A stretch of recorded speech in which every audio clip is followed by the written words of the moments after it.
तो हाँ जी, देखो जी, आपका नाम आदित्य है और ये आपकी जन्म कुंडली का चार्ट है। कुंडली आपकी बनी है कन्या लगन की, राशि आपकी है सिंह। अगर कुंडली की बात की जाए, कुंडली कैसी है, तो ग्रह अच्छे भी हैं लेकिन कुछ ग्रह आपके खराब भी हैं, जो कि मैं पूरा आपको विस्तार से समझाऊंगा। और जो आपके सवाल हैं आपके काम काज को लेके जो आपने मुझे बोले थे, वो भी मैं कवर करूंगा कि वो दिक्कतें क्यों आई हैं, उसके लिए क्या करना है। तो ये सब कुछ बताने से पहले आपको मैं थोड़ी सी कुछ बेसिक जानकारी पहले समझा देता हूँ। तो बेस की जानकारी ये है कि जो कुंडली होती है इसमें टोटल 12 ग्रह होते हैं। और 12 ग्रह मैं लिख देता हूँ, आप एक बार याद कर लो। यह है आपका पहला ग्रह, यह है दूसरा ग्रह, तीसरा ग्रह, चौथा, पांचवा ग्रह, छठा ग्रह, सातवां, आठवां, नौवां, 10वां, 11वां और ये लास्ट वाला 12वां ग्रह। अब ये जो 12 ग्रह हैं, इन ग्रहों से आपके जीवन के बारे में कुछ ना कुछ पता किया जाएगा। जैसे कि पहले घर से देखा जाएगा कि आपका शरीर कैसा होगा, आपकी हेल्थ कैसी होगी, आपका स्वभाव, आपका रंग रूप, आपकी पर्सनैलिटी, सर मस्तक, हम पहले घर से देखेंगे। दूसरा घर आपके धन जोड़ने का है। तीसरा घर छोटे भाई बहनों का। ये चौथा घर आपकी माता, मकान, वाहन का है। पांचवा घर बच्चों का। छठा घर शत्रु, रोग, कर्जा। सातवां घर है आपकी पत्नी का घर। आठवें घर से आपकी उम्र देखेंगे। नौवें घर से भाग्य। 10वां घर काम काज का है। 11वां घर है लाभ। और 12वें घर से आपके जो खर्चे हैं वो हम देखेंगे। तो आपने मेरी देखो जी दो बातें नोट कर लेनी है। पहली बात, जो मैंने 12 ग्रह बोले हैं वो याद कर लो। और दूसरी बात, इन 12 ग्रहों से क्या कुछ देखा जाएगा वो याद कर लो। और अब आप ये देखो कि आपने देखना क्या है, आपका सवाल क्या है, वो घर देखो। जैसे कि अगर आपका सवाल है आपके बच्चों को लेके, तो 12 घरों में जो बच्चों का घर है वो है ये पांचवा घर। तो पांचवें घर से देखेंगे आपके बच्चों के बारे में। और पांचवें घर में नंबर लिखा है 10। 10 है मकर राशि, मालक बना शनि। तो आपके बच्चों के लिए हमें पांचवें घर के मालक शनि ग्रह को देखना पड़ेगा। ऐसे ही अगर आपका सवाल है आपके धन जोड़ने को लेके, तो दूसरा घर है धन जोड़ने का। और दूसरे घर में लिखा है 7। 7 है तुला राशि, मालक बना शुक्र। तो आपके धन जोड़ने के लिए हमें शुक्र को देखना पड़ेगा। तो मेरा कहने का मतलब ये है कि जो भी कुछ देखना होता है हमें कुंडली का वो घर देखना होता है। और घर का जो मालक बना होता है वो मालक देखना पड़ता है। तो अब देखो जी, मोटा मोटा सा आपको बेस की जानकारी समझ आ चुकी है। अब बात करते हैं भविष्यवाणी की। तो भविष्यवाणी में देखो जी क्या होता है, सबसे जरूरी क्या है, ये जो 9 ग्रह होते हैं, इन 9 ग्रहों का जो असर है वो हमारे जीवन के ऊपर हमेशा रहता है। लेकिन इनका असर जो है वो कई गुना बढ़ जाता है इनकी दशा आने पर। मैंने क्या बोला, असर आपके ऊपर सभी का है। आज भी आपके ऊपर शनि का असर है, आज भी शुक्र का असर है, सबका असर है। लेकिन वो असर इतना है। और आपके ऊपर सबसे ज्यादा असर है राहु का, क्योंकि उसकी चल रही बड़ी महादशा। आप समझो राहु का जो इनसे उस इनसे जो असर है आपसे कई हजार गुना ज्यादा है। तो मैंने अभी क्या बोला, असर आपके ऊपर सबका है, बस असर जो है वो कई गुना बढ़ जाता है दशा पे। और अगर ये ग्रह अच्छा है, जैसे मान लो आपका शुक्र अच्छा है कुंडली में, तो शुक्र का अभी भी अच्छे फल दे रहा है, लेकिन वो अच्छे फल कई हजार गुना बढ़ जाएंगे उसकी दशा आने पर। गुरु अच्छा है, गुरु के अच्छे फल कई गुना बढ़ जाएंगे दशा आने पर। जैसे राहु खराब है, राहु का बुरा फल बढ़ जाएगा दशा आने पर। मतलब इन ग्रहों का अच्छा बुरा असर वो इनकी दशा में बढ़ जाता है। तो जैसे कि देखो जी, आपने बोला भी था कि आपको पता भी है ये राहु की दशा चली है। राहु उस वाला की अच्छा है या बुरा है, क्योंकि इसका आपके ऊपर जैसे मैंने बोला बड़ा असर है। ये दशा आपकी चली है चौथा महीना 21 से, और ये 39 में खत्म होगी। दशा देखो जी दो प्रकार की होती है, एक महादशा, एक अंतरदशा। महादशा बड़ी होती है जो कि आपके ऊपर राहु की चली हुई है, और ये चौथा महीना 21 से चली है, अभी 39 में खत्म होगी, 18 साल की दशा है। इसका मतलब ये है कि आपके जीवन के ऊपर सबसे बड़ा असर राहु का है। कितना असर है, 80%। और बचा 20% असर आपके ऊपर गुरु का है, जिसकी चली हुई है अंतरदशा। 12 महीना 23 से चली है, 5 महीना 26 में खत्म होगी। लेकिन बड़ा असर देखो जी राहु का है। सबसे पहले राहु की बात करते हैं कि वो है कैसा। तो राहु आपका बैठा है यहाँ पे तीसरे घर में, और तीसरे घर में लिखा है 8। 8 है वृश्चिक राशि, मालक इसका है तीसरे घर का मंगल। और तीसरे घर से जो चीजें हम देखेंगे, तीसरे घर से भाई आपके छोटे भाई बहनों के बारे में पता किया जाएगा। छोटी यात्राएं, पराक्रम, उद्यम, मेहनत, साहस, ये चीजें हम तीसरे घर से देखते हैं। और भी हजारों चीजें हैं तीसरे घर से, पड़ोसी देखे जाते हैं, रिश्तेदार देखे जाते हैं। तो तीसरे घर का जो मालक है मंगल है, क्योंकि फार्मूला मैंने क्या समझाया है, घर का मालक देखना है, जो कुछ देखना है उस घर का मालक देखना है। तो तीसरे घर की चीजें अगर देखनी है तो तीसरे घर के मालक मंगल को देखना पड़ेगा। और मंगल के अलावा तीसरे घर में राहु बैठा है, राहु को भी देखना पड़ेगा। तो तीसरे घर की चीजें देखने के लिए हमें कम से कम दो ग्रह देखने पड़ेंगे, राहु और मंगल को। तो पहले हम राहु की बात करते हैं। तो राहु देखो जो आपका तीसरे घर में जहां बैठा है वो यहाँ पे 8 लिखा है, 8 है वृश्चिक राशि, जो कि राहु की है नीच राशि। वैसे देखो जी शास्त्रों में कहा गया कि राहु तीसरे घर में अच्छा होता है, लेकिन देखो जी डिपेंड करता है कि वो वहां पे राशि कौन सी में बैठा है। तो राहु आपका यहाँ पे 8 वृश्चिक राशि में बैठा है नीच राशि में। इसकी वजह से राहु आपको अच्छे फल नहीं देगा। मतलब आप ये समझ लो राहु बुरा आपको बुरे फल पहले भी दे रहा था, मतलब बचपन से बुरे फल दे रहा है, लेकिन वो बुरे फल उस समय इतने थे। अभी दशम में क्या हुआ, बुरे फल कई हजार गुना बढ़ चुके हैं। असर हमेशा रहता है, बस दशा में असर बढ़ जाता है। तो जैसे आपने बोला भी, आपको पता भी है कि राहु की दशा चली, दिक्कतें आ रही हैं। तो ये देखो जी, मतलब आपकी लाइफ में जो भी आपने दिक्कतें बोली हैं कि आपकी नौकरी छूट चुकी है, पैसे लगाए बिजनेस में वो ठप हो चुका, भाई कारण है राहु ग्रह। ये राहु वैसे भी देखो जी, मेरे पास 100 में से 80% जो कुंडलियां आती हैं उनके ऊपर राहु की दशा होती है। जितना मतलब किसी को राहु परेशान करता है कोई ग्रह नहीं करता। बहुत कम कुंडलियां आती हैं जिनके ऊपर शुक्र की दशा है, चंद्रमा की, बहुत आती नहीं है ऐसी कुंडलियां। दशा मेरे ऊपर कौन सी कुंडली आ रही है जिसके ऊपर जहाँ तो साढ़े सती है, या राहु की दशा है, या केतु की दशा है, खासकर राहु वाले केस ज्यादा आते हैं। क्योंकि राहु एक दानव ग्रह है, पापी ग्रह है, और ये शनि से भी 4 गुना अधिक पापी है। ये तो चाहे उच्च का भी बैठा है तब भी लाइफ में दिक्कतें पैदा कर देता है, और आपका तो भाई बैठा भी नीच का है। तो जहर सी बात है, आप समझ लो आपका बुरा समय भी शुरू हो चुका है, ये आपको बुरे फल देगा। लेकिन अच्छे फल भी देगा, लेकिन बुरे फल देगा 100 में से 70-80%। अब देखो जी बुरे फल क्या देगा, तीसरे घर को पूरी तरह से करेगा खराब। तीसरा घर छोटे भाई बहनों का है, अगर आपके कोई छोटे भाई होंगे उनको लेकर दिक्कतें पैदा कर देगा। पराक्रम में कमी कर देगा, साहस में कमी कर देगा, उद्यम में कमी कर देगा। इसके अलावा राहु की 3 दृष्टियां, पांचवीं सातवें घर के ऊपर, सातवां घर पत्नी का है, पत्नी से मनमुटाव, डेली की इनकम को लेकर दिक्कतें, साझेदारी के कामों में नुकसान। सातवीं नौवें घर के ऊपर भाग्य की हानि। नौवीं 11वें घर के ऊपर पड़ेगी, दुश्मन की राशि है। 11वां घर आमदन का है, आमदन को लेकर दिक्कतें, लाभ में कमी, इच्छाएं पूरी नहीं होने देगा। मतलब राहु आपका भाई, क्योंकि जिन चीजों का कारक है, कारक इसका विलंब का कारक होता है, काम में विलंब होगा, दिक्कतें परेशानियां रुकावटें। और राहु का देखो जी कोई अपना घर नहीं होता। ये जहाँ बैठा है मंगल की राशि में, ये मंगल के फलों को भी दिखाएगा। और ये एक बैठा शनि के नक्षत्र में बैठा है। तो राहु जैसे ये मंगल की राशि, मंगल के फलों को भी खुद दिखाएगा, मंगल के फलों को खुद ये रिप्रेजेंट करेगा। और मंगल आपका कहाँ बैठा है, छठे घर में। छठा घर शत्रु, मतलब मंगल भी आपका भाई मुझे खराब लगा है। मतलब राहु जहाँ बैठा है तीसरे घर में, उस घर का जो मालिक मंगल, अगर मैं उसकी बात करूँ तो मंगल कहाँ बैठा है, छठे घर में आके। और मंगल एक और घर का मालिक है, वो है ये 8वां घर। मंगल आपके तीसरे घर का भी मालिक है, और 8वें घर का। बैठा है छठे घर में। वैसे त्रिकोण को स्वामी त्रिकोण में बैठा है, अच्छे फल भी थोड़े से देगा, लेकिन ये बुरे फल भी देगा। और मार्किश भी है मंगल। और मंगल देखो जी छठे घर में बैठ के, छठा घर होता है शत्रु, रोग, कर्जा, कोर्ट कचहरी, इन चीजों को एक्टिवेट कर देगा। मतलब आपको रोगी बना देगा, आपके शत्रु बढ़ा देगा, आपको कर्जदार बना देगा, कोर्ट के कई बार चक्कर भी लगाने पड़ते हैं। और ये मंगल दुर्घटना का कारक है, छठे घर में बैठ के दुर्घटना ऐसे बंदे के साथ होती रहती है। दुर्घटना का मतलब क्या है, किसी भी प्रकार से आपके साथ दुर्घटना हो सकती है। मतलब जैसे कि आप गाड़ी से जा रहे हैं, एक्सीडेंट हो गया, वो भी दुर्घटना है। या हो रहा मतलब आप आपके घर के ऊपर आपकी छत गिर जाए, या कोई पशु आपको हमला कर दे, या दुश्मन शस्त्र के द्वारा आपके ऊपर हमला कर दे, चोट लग जाए। ये ऐसी चीजें पैदा करता है छठे घर में। ऑपरेशन के कई बार योग बना देता है, ऑपरेशन करा देता है छठे घर में। और अभी जैसे राहु की दशा चली है, इससे पहले आपके ऊपर राहु मंगल की दशा थी, दिक्कत उसमें भी आपको आई होंगी। खासकर हेल्थ को लेकर 14 से 21 के बीच में जो दशा थी, दिक्कतें भाई उसमें भी आई होंगी। शत्रु शत्रु हो गया, दुर्घटनाएं होगी।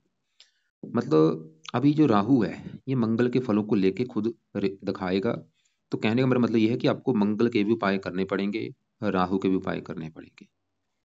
तो सबसे अब मेन सवाल ये है कि भाई राहु को सही कैसे किया जाए, सबसे बड़ी बात ये है। तो सवाल ये है, इसको सही करने के लिए आपको सबसे पहले इसके मंत्र पूरे करने पड़ेंगे। संकल्प लेके आप इसके 18,000 जो मंत्र हैं वो एक बार पूरे करो। जैसे कि आप अभी जो शनिवार आने वाला है, शनिवार की वेट करो। शनिवार को रात के समय संकल्प लेना है। कैसे, आप ये बोलना कि हे राहु देवता जी, मेरा नाम है आदित्य है, मेरी जात ये है, गोत ये है, और आपकी मेरे पर चल रही है बड़ी महादशा।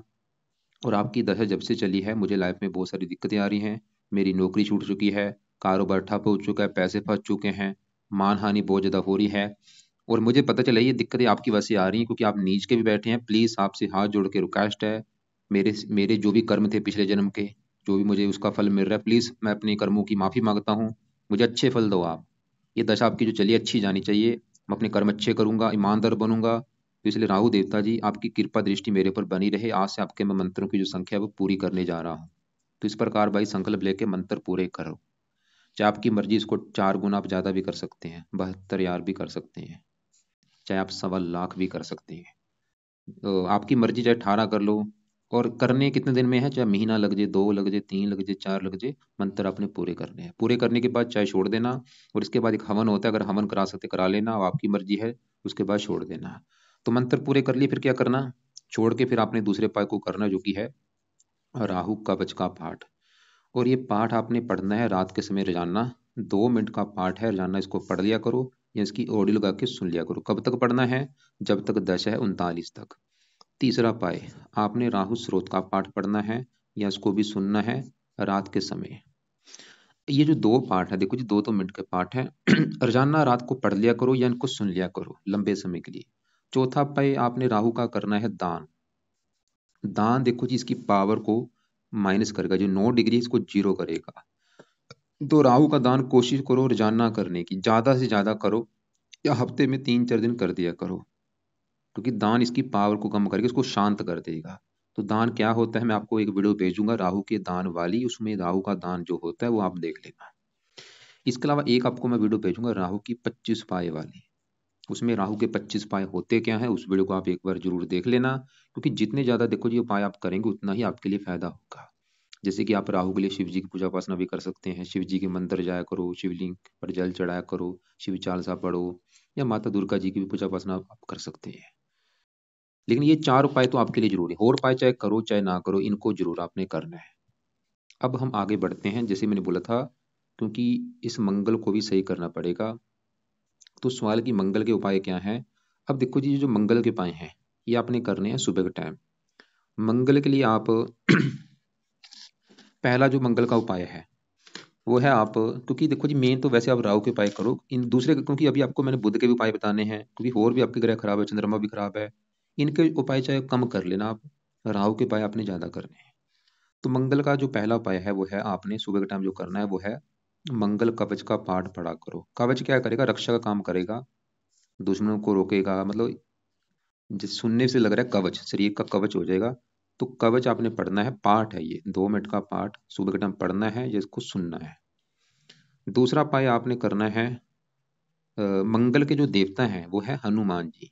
तो आप हनुमान जी की पूजा उपासना करो, हनुमान जी के मंदिर जाया करो, हनुमान चालीसा पढ़ो, बजरंग बाण पढ़ो, जो आपको पाठ आता है सुबह शाम पढ़ना है हनुमान जी का पाठ। और हनुमान जी के मंदिर जरूर जाया करो। तो ये आपने 2 उपाय करने, क्योंकि अगर आप हनुमान जी का पाठ करेंगे, भाई जो राहु है, जो बंदे हनुमान जी की पूजा उपासना करते हैं उससे डरता है, उनको कष्ट नहीं देता।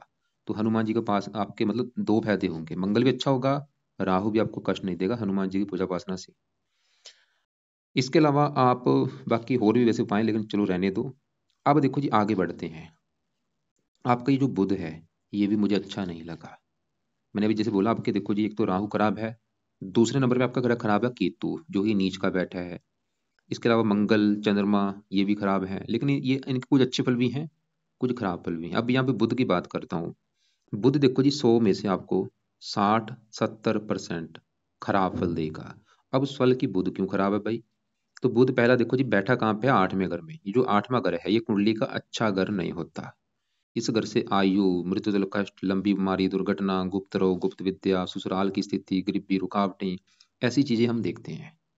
इस घर में जो भी ग्रह बैठता है वो अच्छे फल नहीं देता। कि योग अगर बना हो, सरल नाम के विपरीत राज लेके वो अगर बैठा हो फिर अच्छे फल देता है। तो बुध क्यों खराब है, एक तो 8वें घर में, ऊपर से यहाँ पे बैठा भी मंगल के घर में है। ये जो एक लिखा है मेष राशि, मंगल इसका दुश्मन है, और बैठा भी अस्त है। तो 2-3 कारणों से बुध आपका है खराब। बड़ा वैसे कारण ये 8वें घर में बैठा है, सबसे बड़ा कारण। क्या खराब फल देगा, अब सवाल ये है। बुध इस कुंडली में इसके 2 घर हैं अपने, उन घरों को लेके दिक्कतें पैदा करेगा। एक तो बुध आपकी कुंडली के इस घर का मालक है पहले घर का, और ये इस घर का मालक है 10वें घर का। ये जो पहला घर है ये सबसे मेन घर होता है। जैसे कि 7वां घर पत्नी का था, 5वां बच्चों का, चौथा माता, तीसरा घर छोटे भाई बहन। ऐसे ही पहला घर भाई आपका घर है कि आप कैसे होंगे, आपका रंग रूप कैसा होगा, पर्सनैलिटी कैसी होगी, सर कैसा होगा, मस्त कैसा होगा। पहले घर को हमें देखना पड़ेगा। और फार्मूला है कि घर का मालक देखना है। तो पहले घर में लिखा है 6-6 कन्या राशि है, मालक बना बुध। तो आपके बारे में अगर पता करना है, बुध को देखना पड़ेगा, जो कि कहाँ बैठा है, 8वें घर में। कौन सा घर है 8वां? मृत्युतल कष्टों का घर है, लंबी बीमारी का घर है। देखो, शरीर ही आपका भाई बीमारी घर में बैठा है, क्या होगा? बुध आपको बीमार करेगा, हेल्थ को लेकर दिक्कतें पैदा कर देगा लाइफ में। ये लग्नेश भी है, लगन दोष बने, लाइफ में स्ट्रगल भी कराता है, बंदे को आगे बढ़ने में दिक्कतें आती हैं, मेहनत का फल नहीं मिलता।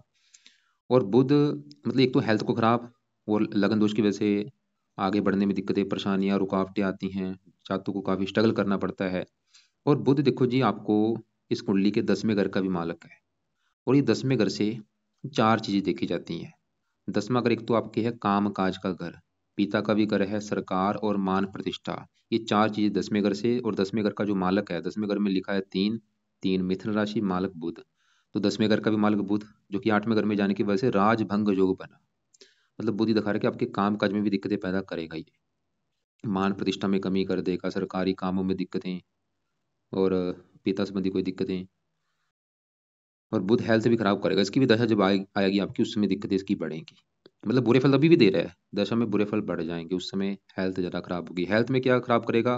बुध के जो रोग आपको हो सकते हैं, बुध के रोग, जहाँ कन्या राशि के जो रोग हैं, कन्या राशि के जो आंतड़े होगी, या जो दर्द पड़ जाती, कोडी पड़ जाती है, ऐसे जो बुध के रोग हैं वो आपको हो सकते हैं।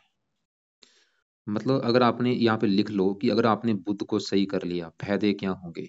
सबसे बड़ा फायदा ये होगा, आपका आपकी हेल्थ अच्छी रहेगी, आप बीमारियों से बचेंगे, आपको लाइफ में स्ट्रगल नहीं करना पड़ेगा, आपको मेहनत का फल मिलेगा, आपको काम काज में कभी कोई दिक्कतें नहीं आएगी, नौकरी कारोबार का सुख अच्छा, पिता का सुख अच्छा, मान प्रतिष्ठा अच्छी मिलेगी।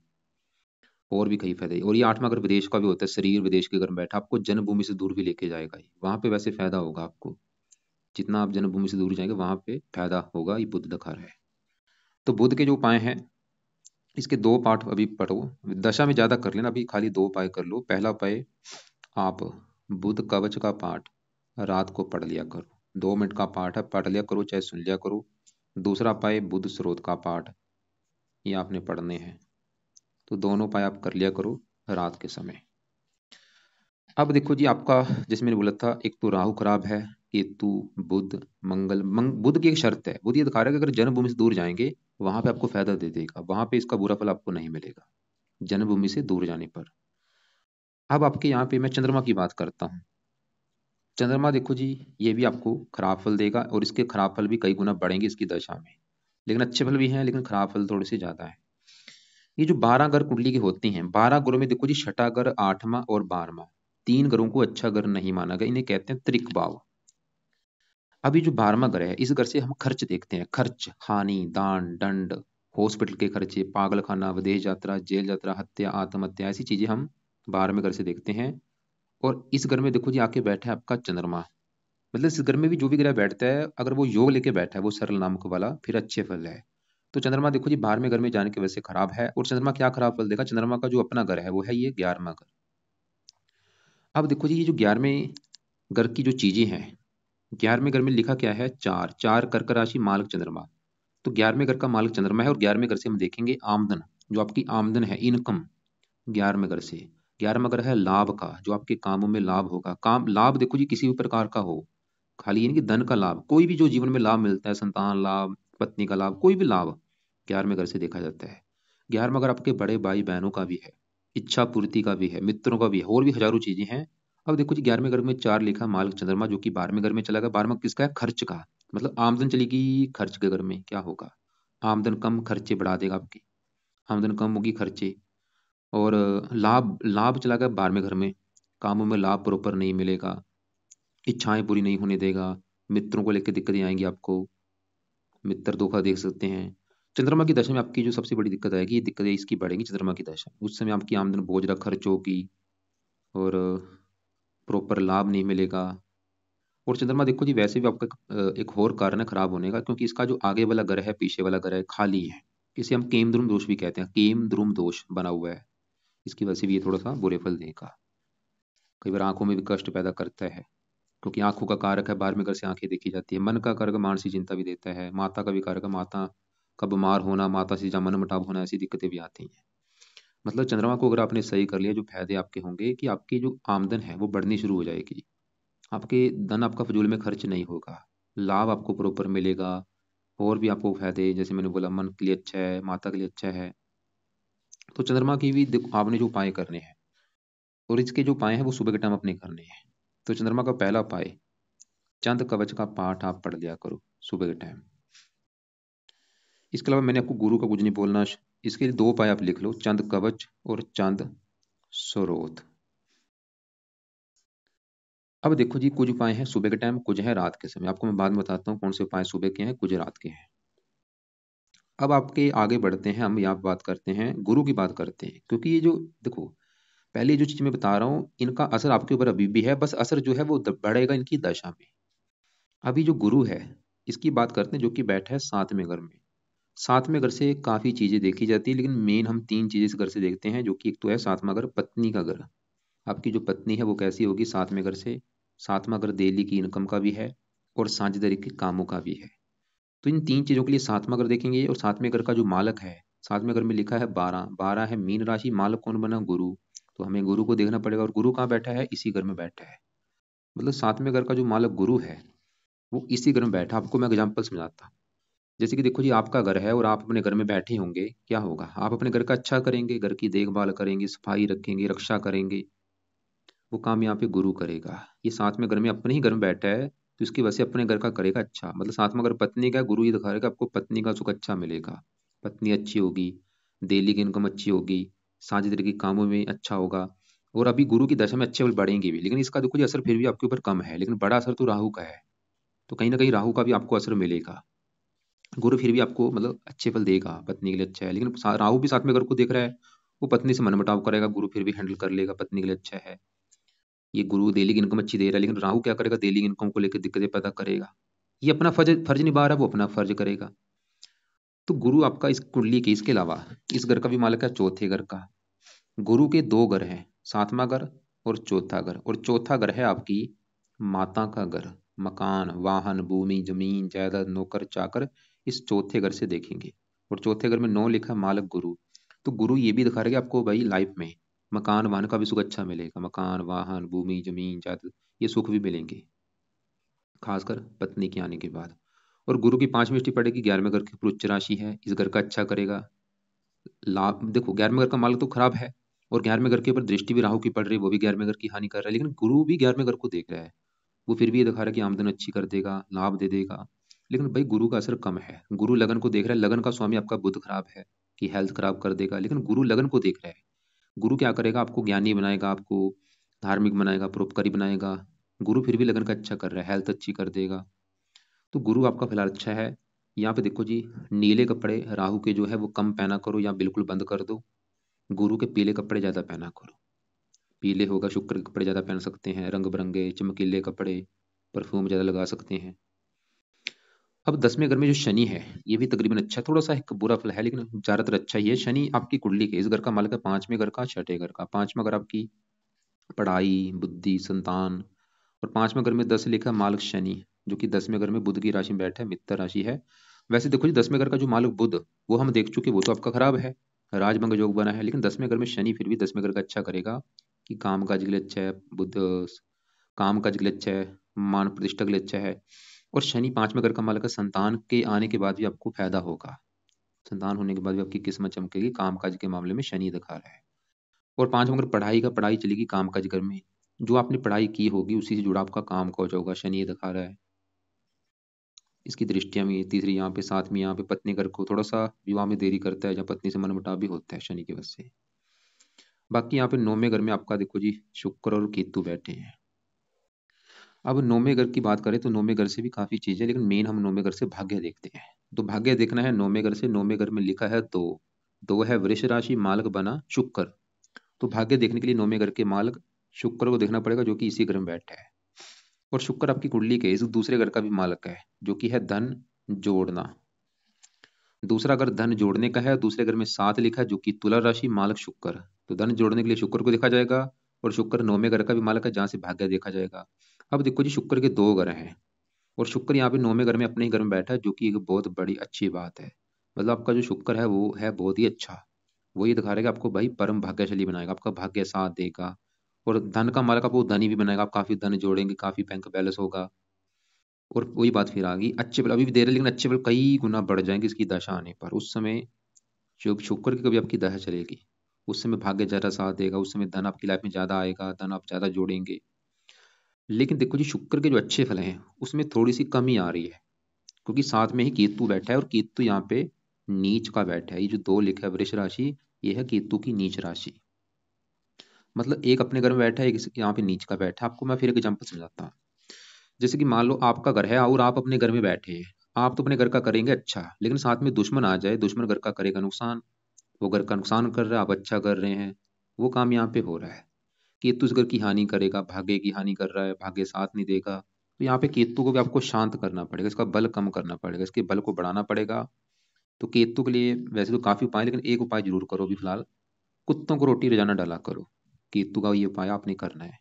और शुक्र का बल बढ़ाने के लिए आप शुक्र का रत्न धारण कर सकते हैं, जो कि आपने शायद कर भी रखा है। आपने देखो जी, मुझे बोला था दो रत्न कर रखे हैं। बुध का पन्ना, बुध का देखो जी रत्न क्या करता है, पावर को बढ़ाता है। बुध आपका खराब है तो बुध का पन्ना धारण कर लिया, उसके बुरे फल कई गुना बढ़ जाएंगे। तो पन्ना धारण बिल्कुल धारण मत करो। वैसे कहा जाता है कि अगर रास्ता है तो हम आठवें घर में बैठे ग्रह का रत्न धारण कर सकते हैं, लेकिन देखो जी फिर भी मैं आपको बुध का रत्न धारण करने को मना करूंगा। इसका रत्न धारण मत करो, इसको पाठ पूजा की तरह सही करो। धारण करना खाली शुक्र का रत्न धारण कर सकते हैं। तो पन्ना उतार के रख दो, खाली शुक्र का जो रत्न है, शुक्र के रत्न काफी हैं, जैसे ओपल, जरकन, व्हाइट टोपाज, जो भी आपने धारण कर रखा है। ये रत्न धारण होता है चांदी में, और इस रत्न को आपने वजन के बराबर दान करना है। अगर आपका वेट है 90 के आसपास, तो आपने सवा 9 रत्ती का या सवा 8 रत्ती का धारण करना है। और धारण करने से पहले कच्चे दूध में या गंगा जल में धो के इसको दान करना है। राइट हैंड की इस लंबी उंगली में दान करना है, या फिर आप इसमें भी कर सकते हैं, लेकिन पहले इसमें है। तो ये है आपकी देखो जो कुंडली का फल है। आठवें घर में यहाँ पे वैसे सूर्य भी बैठा उच्च का, उम्र के लिए अच्छा, लेकिन सूर्य की साथ में दृष्टि पड़ेगी दूसरे घर के पर, ये दूसरे घर की हानि कर रहा है, नीच राशि, धन की हानि करेगा। खासकर इसकी दशा में, क्योंकि दशाओं में देखो जी इनका असर बढ़ जाता है। तो यहाँ पे सवाल के अभी उपाय क्या क्या है जो आपके लिए जरूरी हैं। तो अब देखो जी, जो उपाय हैं सबसे जरूरी राहु राहु के उपाय है। तो राहु के उपाय में मैंने बोला कि सबसे पहले तो उसके मंत्र पूरे करो। उसके बाद कवच स्रोत के पाठ दोनों पढ़ने हैं रात के समय, लंबे समय के लिए। दान किया करो ज्यादा से ज्यादा, 25 उपाय वाली वीडियो को देख लेना। और बुध कवच का पाठ, स्रोत का पाठ, ये दोनों पाठ भी आपने रात के समय पढ़ने हैं। इनको चाहे आप 2-3 महीने के बाद शुरू कर देना, इनको चाहे भी रोक रोक दो, आप पेंडिंग में कर लो, बाद में शुरू कर लेना, चाहे 6 महीने के बाद भी शुरू कर लेना, कोई बात नहीं, लेकिन राहु के अभी शुरू कर दो। और सुबह के जो उपाय हैं वो है मंगल कवच का पाठ और हनुमान जी की पूजा पासना सुबह के टाइम कर लिया करो। और चंद कवच का पाठ, चंद स्रोत का पाठ, ये भी आपने सुबह के टाइम करने हैं। बाकी राहु का दान ज्यादा से ज्यादा करना है, केतु का दान कुत्तों को रोटी डाला करो, सूर्य को जल नहीं देना। और इसके अलावा देखो जी, राहु के लिए आप क्या करो, हर शनिवार को जो पिंगलवाड़ के लोग होते हैं, पिंगलवाड़ा अनाथ आश्रम हो गया, वृद्धाश्रम हो गया, वहां पे अगर आपके घर के आसपास है तो वहां पे कुछ दान किया करो। अपनी कमाई का कुछ हिस्सा वहां पे दान करो, तभी आपकी कमाई में बरकत होगी। लिंगड़े लंगड़े पाइज जरूरतमंद बेसहारा इनकी लोगों की हेल्प किया करो, खासकर शनिवार को। किसी को पैसे का दान दे दिया, किसी को कुछ खाने के लिए दे दिया। तो राहु की वस्तुओं का जो दान है वो आप राहु की वीडियो देख लेना, राहु के दान क्या होते हैं। इसके अलावा देखो जी, आप ऐसा करना, फिर भी आपके जो कोई सवाल हुए या आपको कोई मेरी बात समझ ना लगी हो, अपने सवालों को लिख के अपने पास रख लेना। और कल दोपहर 1-2 के बीच में या शाम 6-7 के बीच में मुझे कॉल कर लेना। आप आज भी कॉल कर सकते हैं, चाहे आप मुझे कल कॉल कर लेना। इसके अलावा आपको मैं और वीडियो भेजूंगा कि राहु का दान क्या है, कैसे राहु का मंत्र किया जाता है। वो सभी वीडियो भी आप एक बार जरूर देख लें।